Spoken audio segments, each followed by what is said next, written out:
요한복음 3장 16절 같이 읽겠습니다. 하나님이 세상을 이처럼 사랑하사 독생자를 주셨으니 이는 그를 믿는 자마다 멸망하지 않고 영생을 얻게 하려 하심이라. 아멘. 하나님이 세상을 이처럼 사랑하사 그랬는데, 여기서 세상 그러면 세상은 원어로는 코스모스입니다. 원어로는 코스모스지만 꽃 이름이 아닙니다. 뜻은 뭐냐 하면 세계, 세상, 우주, 땅, 인류 그런 뜻입니다. 그래서 이런 구체적인 뜻을 모르니까 여기서 하나님이 세상을 이처럼 사랑하셨다고 하실 때 그 세상에 대한 이해를 좀 막연하게 생각하는 경향이 있는 것 같습니다. 하나님이 인류를 사랑하신 겁니다. 사람을 사랑하신 겁니다. 이처럼 사랑하사, 이렇게 사랑하사 누구를 주셨다고 했죠? 독생자를. 독생은 유일하게 태어난 단 하나의 그런 뜻입니다. 단 하나의 아들, 하나밖에 없는 아들을 하나님이 주셨다. 왜 주셨느냐 하면 그를 믿는 자마다 그런데 원어로는 모든입니다. 그를 믿는 모든 사람이 뭐하지 않고 멸망하지 않고, 멸망한다는 것은 멸망시키다, 죽이다, 상실당하다, 상실하다, 사라지다, 잃어버리다 그런 뜻입니다. 하나님에게서 잃어지는 게 멸망입니다. 하나님과 같이 있는 그런 상태를 유지하지 못하고 하나님에게서 영원히 잃어지는 것, 그 상태가 멸망입니다. 사람은 하나님이 생명이기 때문에 생명 대신 하나님에게서 사라진다면, 생명 대신 하나님께서 상실된다면 그것이 바로 멸망입니다. 그렇게 되지 않고 무엇을 얻게 하려고? 영생을, 영원한 생명, 영원한 생명을 얻게 하려 하심이라. 이 얻는다는 말이 원어로는 가지다, 소유하다 그런 뜻입니다. 영원히 사는 생명을 소유하게 하시려고 아들을 주셨다. 아들을 가지고 있으면 영원한 생명을 소유하는 겁니다. 영원한 생명을 소유한 사람은 멸망하지 않습니다. 생명 있는 사람이 산 사람이죠. 생명 있는 사람은 멸망하지 않습니다. 앞에서 말씀드린 것처럼 이 세상이 뭘까? 이 세상 하면 막연하게 느껴져가지고 그 단어 자체가, 그래서 어떤 사람은 사자한테 복음 전하다가 사자한테 물려 죽은 사람도 있습니다. 예. 그러니까 이 세상을 이해를 잘 못해서 그래. 도대체 이 세상, 하나님이 이렇게 사랑하셔서 독생자를 주셨는데 그렇게 사랑하시는 세상이 누구냐? 세상에는 모든 만물, 세상에는 모든 생물, 이 정리가 안 돼 있으면 사자한테 복음을 전하고 어떤 사람은 나귀한테 복음을 전하고, 이런 이상한 일이 일어나요. 그래서 이 세상에 대한 정의가 이 말씀을 통해서 정립이 되면 좋겠습니다. 이 세상이 어떤 의미인지 말씀을 통해서 좀 보면, 요한복음 1장 29절에 이튿날 요한이 예수께서 자기에게 나오심을 보고 이르되, 보라, 무슨 죄를 지고 가는? 세상 죄를 지고 가는 하나님의 어린 양이로다. 세상 죄를 지고 가는 하나님의 어린 양이라고 그랬어요. 세상 죄 그랬어요. 죄를 지고 가는 하나님 어린 양이다. 그러면 나무가 죄를 지었나요? 사자가 죄를 지었나요? 이 세상을 대표하는 건 사람입니다.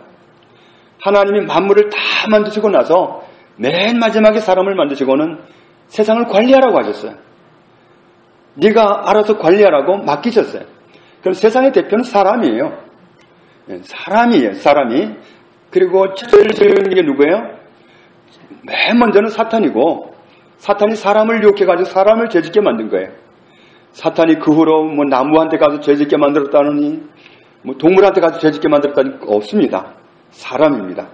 사람만 넘어뜨리면 돼요. 사탄은. 그게 목적이었습니다. 세상 죄를 지고 하는 하나님의 어린 양이다. 다른 모든 세상의 모든 만물이 아니라 우리입니다. 세상을 대표하는 사람. 세상의 주인이나 마찬가지인, 세상의 관리인이나 마찬가지인 우리에게 세상을 대표하는 자리를 주셨습니다. 그래서 세상 죄를 지고 가는 하나님의 어린 양이라. 그럼 그 세상은 뭐냐? 요한일서 3장 5절에 그가 우리 죄를 없애고 나타나신 것을 너희가 그에게는 죄가 없느니라. 세상 죄라고 그랬는데 우리 죄를 없애려고 나타나신 것을 너희가 알지 않느냐. 세상은 우리입니다. 막연한 세상이 아니라 세상에 존재하는 모든 것을 세상이라 한 게 아니라 우리입니다. 우리 죄를 없애려고 나타나신 거고 우리 죄를 담당하는 어린 양으로 오신 겁니다. 고린도전서 15장 3절에 성경대로 그리스도께서 누구 죄를 위하여 죽으시고 우리 죄를 위하여 죽으시고 세상 죄라고 그랬는데 우리 죄예요. 우리 죄를 위하여 죽으시고 이사야 53장 5절에 그가 찔림은 우리의 허물 때문이요 그가 상함은 죄악 때문이라 우리의 죄악 때문이라 그가 징계를 받음으로 우리는 평화를 누리고 그가 채찍에 맞음으로 우리는 나음을 받았도다. 갈라디아서 1장 4절에 말씀하기를 그리스도께서 하나님 곧 우리 아버지의 뜻을 따라 이 악한 세대에서 누구를 건지시려고? 우리를 건지시려고 누구 죄를 대속하기 위하여? 우리 죄를 대속하기 위하여 자기 몸을 주셨으니 우리입니다. 세상이라고 하면 세상에 막연한 모든 것이 아니라 우리예요. 세상을 대표하는 건 사람입니다. 그렇기 때문에 여기에 혼동되면은 괜히 짐승한테 가서 복음 전한다고 그런 일을 하는 겁니다. 베드로전서 2장 24절에 친히 나무에 달려 그 몸으로 누구 죄를 담당하셨으니 우리 죄를 담당하셨으니 이는 우리로 죄에 대하여 죽고 의에 대하여 살게 하려 하심이라. 그가 채찍에 맞음으로 너희는 나음을 얻었나니. 우리가 나음을 얻었습니다. 짐승이 나음을 얻은 게 아니에요. 우리입니다. 하나님의 구원은 우리에게 맞춰져 있는 거예요. 사람이 하나님을 떠났거든요. 사람이 하나님께 죄를 지었고 사람이 하나님을 떠났는데 그런 우리를 구원하려고 아들을 보내셨거든요. 우리입니다. 세상은 막연한 세상이 아니라 우리를 말씀한다. 이 사실을 우리가 오늘 새겨야 될 줄로 압니다. 요한일서 4장 10절에 사랑은 여기 있으니 우리가 하나님을 사랑한 것이 아니요 하나님이 우리를 사랑하사 우리 죄를 속하기 위하여 화목제물로 그 아들을 보내셨습니다. 우리 죄를 속하기 위해서 아들을 보내신 겁니다. 요한일서 2장 2절에 그는 우리 죄를 위한 화목제물이니 우리만 위할 뿐 아니요 온 세상의 죄를 위하심이라. 세상입니다. 온 세상 사람의 죄를 위해서 그렇게 하셨다. 그리고는 요한계시록 1장 5절에 이렇게 선포하십니다. 우리를 사랑하사 그의 피로 우리 죄에서 우리를 뭐하시고? 해방하셨다는 말씀입니다. 아들의 피로 우리를 해방하셨다. 죄에서 해방받는 게 구원입니다. 히브리서 10장 10절에 예수 그리스도의 몸을 단번에 들이심으로 말미암아 우리가 거룩함을 얻었노라. 거룩함을 얻었다. 죄 문제가 해결되었다는 말씀입니다. 죄가 있는 사람은 거룩하지 않습니다. 그의 피로 우리가 거룩함을 얻었노라. 그분이 몸을 단번에 우리 죄를 위해서 들이신 그 결과로 우리는 거룩함을 얻었노라. 구원은 죄 문제를 해결받는 겁니다. 예수님의 몸이 화목제물로 드려졌고 그 결과로 우리는 이미 거룩함을 얻었다는 사실을 발견하는 것이 구원입니다. 내가 죄인인데 하나님과 멀어졌는데 멸망자리에 있었는데 하나님이 예수님의 피를 우리의 죄를 위해서 뿌려주시고 우리를 구원하셨다. 이미 거룩함을 얻었다. 이 사실을 발견하는 게 구원이에요. 구원은 만들어가는 것도 아니고 구원은 얻어내는 것도 아닙니다. 하나님께서 구원해 놓으신 은혜를 발견하고 그것을 누리는 겁니다. 많은 사람들이 이 사실을 몰라서 구원 받으려고 몸부림을 칩니다. 그래서 천국에 갈 수 있어요? 그러면 그걸 어떻게 알아요? 가봐야 알죠? 이렇게 정말 뒷것을 흐리는 사람이 많이 있습니다. 에베소서 2장 8절에 너희는 그 은혜에 의하여 믿음으로 말미암아 구원을 뭐 했으니? 받았으니. 구원을 받았으니 이 이루어 놓으신 구원을 믿는 사람은 그 믿음으로 말미암아 구원을 받았으니 이것은 너희에게서 난 것이 아니요 누가 주신 선물이라? 하나님의 선물이라. 구원은 하나님의 선물입니다.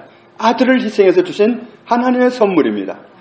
아들을 우리 죄 대신 희생 제물로 삼으시고는 우리를 구원해 놓으셨습니다. 이 사실을 발견하는 것이 구원입니다. 행위에서 난 것이 아니니 이는 누구든지 자랑하지 못하게 함이라. 구원받은 사람은 자랑할 수 없습니다. 은혜로 구원받았기 때문에 내가 뭐 해가지고 구원받았으면 자랑해도 되는데 아무도 내가 뭐 해서 구원받은 사람은 없습니다. 내가 뭐 해서 구원받았다는 사람은 다 모르는 사람입니다. 어떻게 해서 구원받는지 그 구원받는 길을 모르는 사람입니다. 아직도 구원받아야 된다고 생각하는 사람은 이 길을 몰라서 그런 겁니다. 예수님의 피를 통해서 구원해 놓으셨는데 그 구원해 놓으셨다는 사실을 믿기만 하면 되는 건데 이 사실을 몰라서 그렇습니다. 하나님이 우리를 이처럼 사랑하사 하나님이 나를 이처럼 사랑하사 독생자를 주셨으니 이는 그를 믿는 자마다 멸망하지 않고 영생을 얻게 하려 하심이라. 우리는 하나님이 나를 이처럼 사랑하시는 그 은혜로 독생아들을 보내주시고 구원해 놓으신 그 은혜를 믿음으로 구원받았습니다. 하나님 우리를 사랑하시는 그 큰 사랑 때문에 구원받았습니다. 하나님의 사랑은 정말 얼마나 큰지 알 수가 없습니다. 정말 구약 성경을 다시 읽으면서 정말 하나님의 그 사랑은 정말 보면 볼수록 너무 크고 너무 감사하고 그래요. 정말 이 모르는 시절에는 구약 성경을 보면 좀 하나님이 더럽게 느껴지고 신약 성경에 가면 좀 하나님이 좀 변하셨나 싶을 정도로 온유하게 보이기도 합니다. 그런데 이건 이제 좀 대충 봐서 그래요. 구약 성경을 자세히 보면 하나님이 얼마나 사랑하신지 몰라요.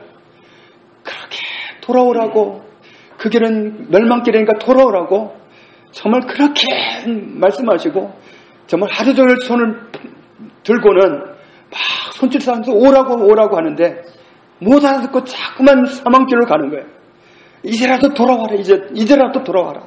돌아오면 오면 내가 받아준다. 내가 이스라엘 나라가 멸망하게 되어 있어요. 바벨론이라는 나라가 오고 있습니다. 하나님이 보시기엔 다 오고 있어요. 그런데 이 거짓 선지자들이 거짓 복음을 전해가지고 평안하다. 하나님이 선택한 백성인데 무슨 화를 주겠나. 그 두려움 주는 그런 메시지 듣지도 말아라. 그렇게 속임수를 쓰고 있단 말이에요. 그걸 듣고는 사람들은 평강을 누리고 있어요. 죄를 지으면서 하나님이 그 답답한 상황 속에서 아니다 돌아와라. 이제라도 돌아오기만 하면 내가 너희를 용서하고 바벨론이 오는 그것을 내가 취소하겠다. 너희를 막아주겠다. 너희가 평강하게 해주겠다. 이 나라가 영구 있게 해주겠다. 다윗의 왕위를 잇는 왕들이 계속 있게 해주겠다. 이 땅에 너희 백성이 영구토록 살게 해주겠다. 하나님이 그렇게 말씀하시는데 못 알아들어요. 하나님이 얼마나 사랑이 많으신 분인지 모릅니다. 하나님이 나를 이처럼 사랑하사 독생자를 주셨습니다. 우리는 그 아들을 믿고 구원받았습니다. 아들을 믿는 사람은 아무도 멸망하지 않고 영원한 생명을 소유하고 있는 사실을 감사합니다. 하나님이 주신 은혜, 세상을 이처럼 사랑하신 은혜는 나를 이처럼 사랑하신 은혜입니다. 사람을 이처럼 사랑하신 은혜입니다. 이제 우리가 받은 은혜를 이 사랑 알지 못하는 우리 이웃 사람들에게 나누어 주기 위해서 하나님의 도우심을 구하고 그리고 계속해서 그 복음을 나르는 사람으로 귀하게 쓰임받는 삶을 살아가게 되기를 예수님의 이름으로 축복합니다. 아버지 하나님 감사합니다. 하나님이 저희를 그렇게 사랑하셔서 독생아들 하나밖에 없는 아들을 희생 양으로 내어주신 은혜를 감사합니다. 하나님의 어린 양 같은 아들이 우리 죄를 위해서 희생 제물이 되신 그 결과로 우리를 구원하여 주셨고 우리가 영원한 생명을 얻은 것을 감사합니다. 누구라도 예수님을 믿으면 예수님이 나를 구원하셨다는 사실을 믿으면 영원한 생명을 소유하는데 많은 사람들이 아직도 알지 못하고 있습니다. 주님, 이 구원의 진리를 우리가 깊이 새기게 하여 주시고 이 복음을 알지 못하는 사람들에게 더욱 많이 증거할 수 있도록 은혜를 주시고 많은 열매를 맺어 드릴 수 있기 원하오니 저희를 사용하여 주옵소서. 예수님 이름으로 기도합니다. 아멘.